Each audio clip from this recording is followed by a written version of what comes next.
Hi student, अभी आप देख रहे हैं यार कॉन्सेप्ट लर्निंग।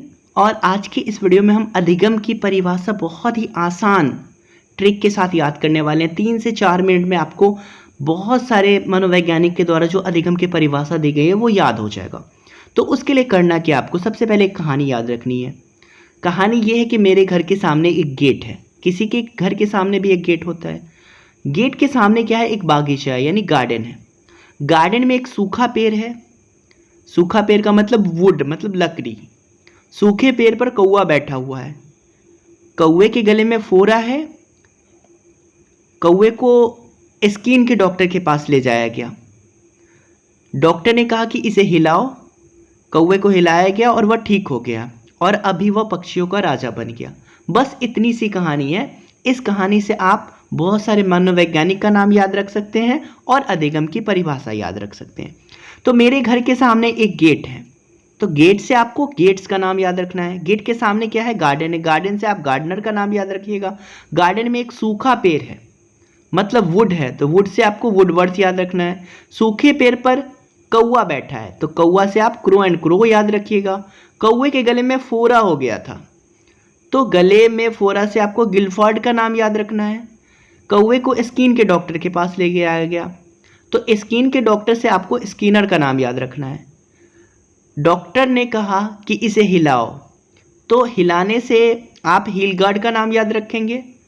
कौवा ठीक हो गया और अभी वह पक्षियों का राजा है, तो राजा से आप किंग्सले नाम याद रखेंगे।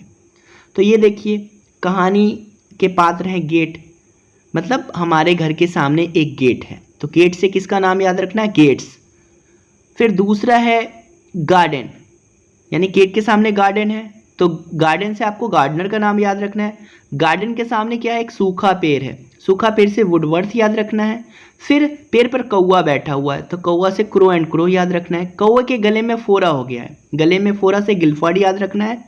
और कौवे को स्किन के डॉक्टर के पास ले जाया गया, तो स्किन के डॉक्टर से स्किनर नाम याद रखना है।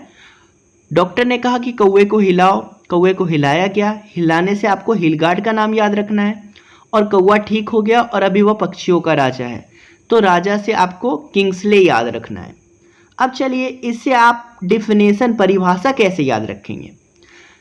मतलब हमारे घर के सामने गेट है, गेट से गेट्स, तो गेट पे कौन बैठे होते हैं, हमेशा गार्ड बैठे होते हैं। गार्ड जो होते हैं वो अनुभव तथा प्रशिक्षण प्राप्त किए होते हैं। तो अनुभव तथा प्रशिक्षण यानी एक्सपीरियंस और ट्रेनिंग द्वारा जो ज्ञान हम प्राप्त करते हैं वो अधिगम कहलाता है।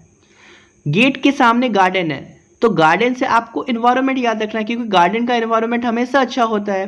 तो वातावरण के साथ सामंजस्य यानी कि एडजस्टमेंट विथ एनवायरनमेंट, इसको हम अधिगम कहते हैं। फिर गार्डन में सूखा पेड़ है, तो सूखा पेड़ का मतलब वुडवर्थ याद रखना है। और बर्थ का मतलब क्या होता है, कुछ नया जन्म लेना। तो नवीन ज्ञान तथा नवीन प्रतिक्रिया द्वारा जो ज्ञान प्राप्त होता है उसे हम अधिगम कहते हैं। अब सूखे पेड़ के ऊपर कौन बैठा हुआ है, कौवा। कौवा से आपको क्रो एंड क्रो याद रखना है।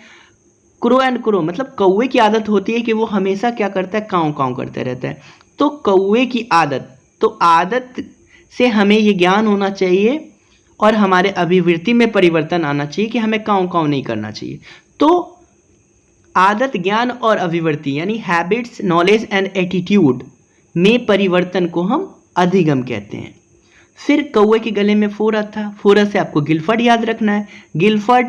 फोर्ड का मतलब क्या हुआ कि न्यूटन का तीसरा लॉ याद रखना है यहाँ पे, कि व्यवहार से व्यवहार में परिवर्तन, एक्शन से एक्शन होता है, मतलब रिएक्शन होता है।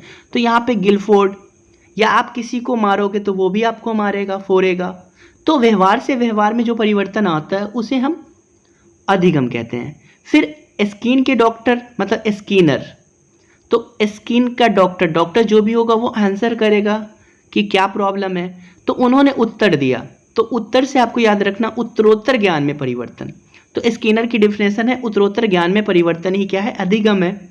अब उसके बाद आ जाइए, कौवे को हिलाया गया डॉक्टर के कहने पे, तो हील गार्ड नाम याद रखना है। तो गार्ड का काम क्या है, अनुभवी होते हैं वो, तो अनुभव से व्यवहार में परिवर्तन, एक्सपीरियंस की बेस पे।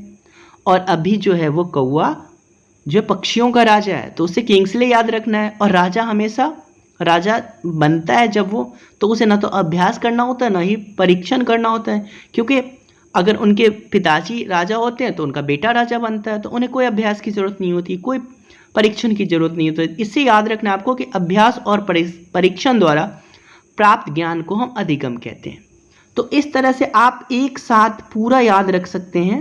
ये देखिए कि एक कहानी के माध्यम से आप पूरी डिफिनेशन याद रख सकते हैं, साइकोलॉजिस्ट का नाम याद रख सकते हैं, मनोवैज्ञानिक का, और उन्होंने क्या परिभाषाएं दी वो याद रख सकते हैं।